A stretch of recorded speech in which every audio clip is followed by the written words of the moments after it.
Thank you, Professor Shahabinam Khan, for giving me the floor. It's an honor to be able to speak today on this auspicious occasion, the 50 years of Bangladesh.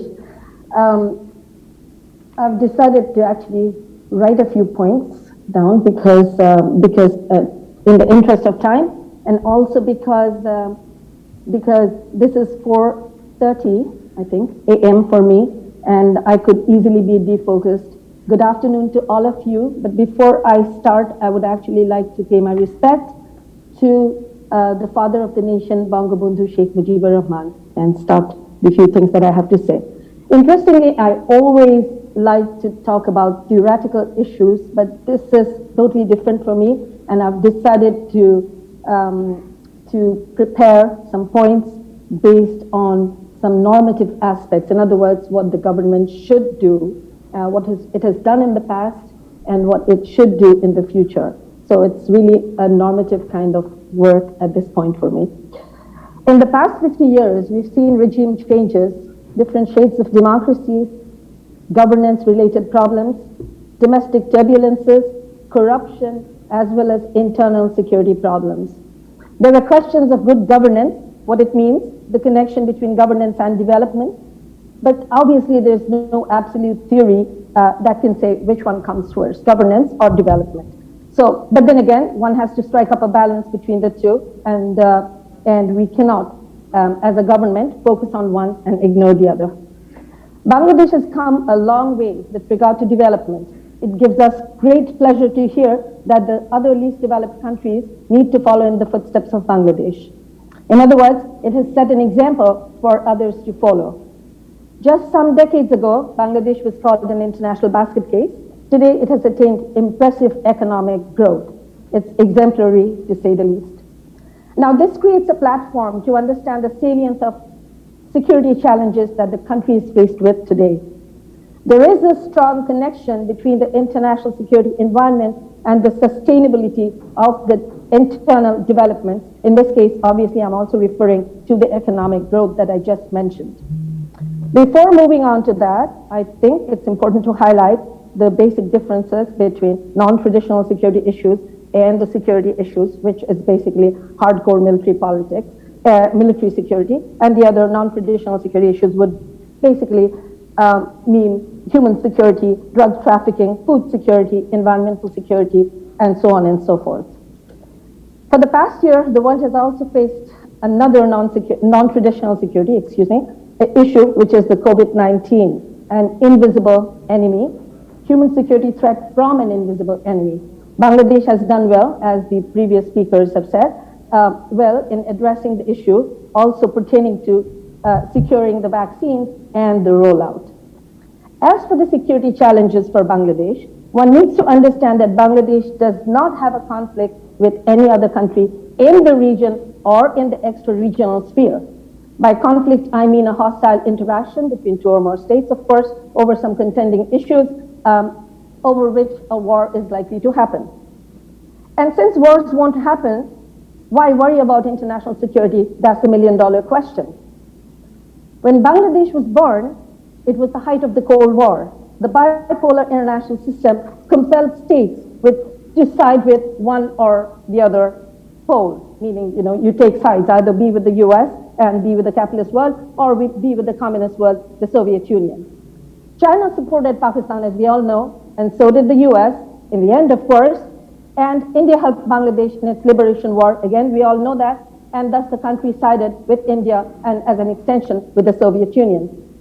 Bangladesh was absolutely a victim of the bipolar structure of world politics at the time, I would argue. It was strategic to focus on the development of the country from infrastructure to economy to internal and human security issues. It had no choice. Concepts such as balance of power, bandwagoning, deterrence, or even alliance formation were not important to the security structure of the country. Soft power also had to be cultivated. It was a baby country. It needed funds and recognition from the regional states and the extra-regional powers, including the great powers of the world. The political parties often seem to lean towards either India or the Islamic world, like a pendulum. But I guess that was also necessary at the time. The country was in the infancy of its development. But that period is over. The world today is unipolar, with the US sitting at the top of the power polarity configuration. China is the new economic power. US and China are the contending powers. And it's very likely that the world will be faced with a new Cold War, one that will be between China and the US.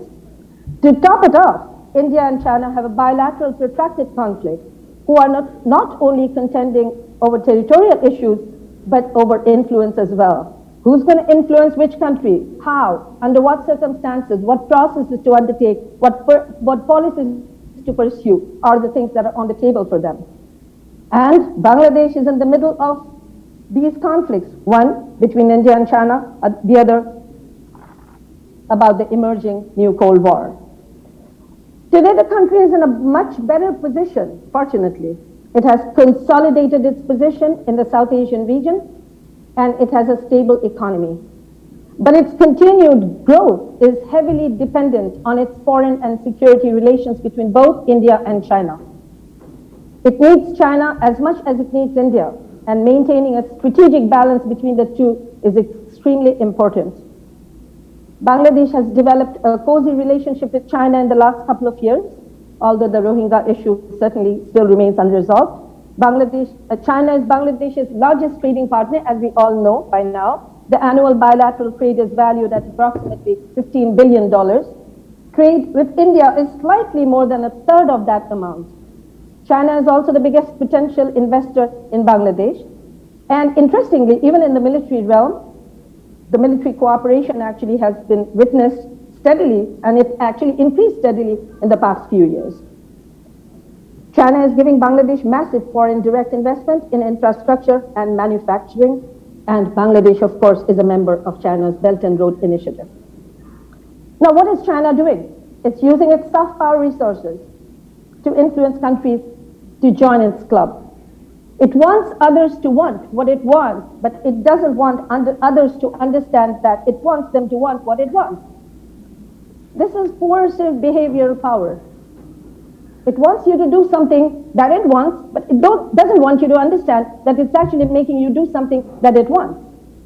The US has always used it since the end of the Cold War, because the Cold War situation was absolutely different. Soft power was, probably on the table, not as much as it was after the end of the Cold War.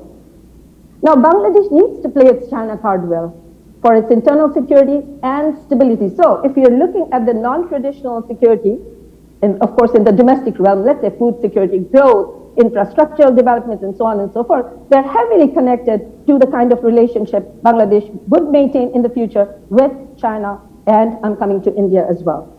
So China's diplomatic checkbook is extremely important for Bangladesh. Again, for sustainability of the economic growth that it has achieved, in the past few decades.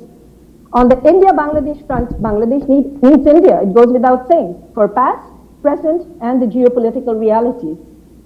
While the relationship soured in the past, as we all know, in the past 2 years to be precise, for the National Register of Citizens and the Citizenship Amendment Act, India is now in the process of revamping this relationship with Bangladesh. Now, if there is a war between India and China, Bangladesh will be faced with a difficult situation. Had it been in the 70s, it would have been totally different. I have 2 minutes for you. Sorry for that. That country wouldn't worry about China if it leaned towards India. Today's case is entirely different. The stakes are high, strategic prudence is required. Taking sides with regard to foreign and security relations would mean jeopardizing the internal security interests such as economic, infrastructure, and human security, like I just said. Taking sides and favoring China would also mean that Bangladesh would jeopardize its relations with the US, the only superpower sitting at the top of the hierarchy of the world. Bangladesh needs to be strategic in its dealings with all three countries, interestingly, simultaneously. Now, there are two other, I'll just quickly wrap up. There are two other security issues which are probably not only important, more important at this moment, would be cybersecurity and terrorism. I think one of the speakers have already discussed terrorism. Cybersecurity is important at this point. In a world where there is proliferation of information and communication technology worldwide, cybersecurity is a salient threat to confidential data and systems. The United States itself is a victim of this crime. Bangladesh is under risk of cyber crimes, which has the potential of challenging the national security of the country. And the crimes are generally connected through phishing, hacking, and stealing data. Now, what do we need to do? We need to develop cybersecurity culture. How do you develop a culture? You need to educate people. How do you educate people? You need to tell people that it's an emerging threat. It was there, but it was just under the carpet for a very long time. Now it's a threat that's absolutely there, and it actually destroys the national security interests of a country. It jeopardizes the interest.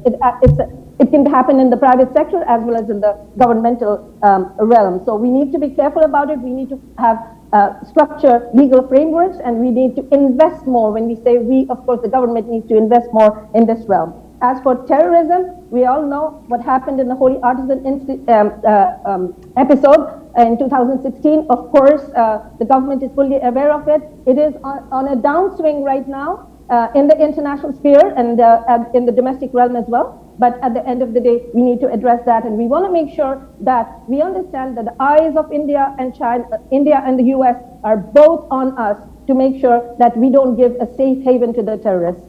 Thank you for giving me a patient hearing. I absolutely tried my best to do it within time. Thank you.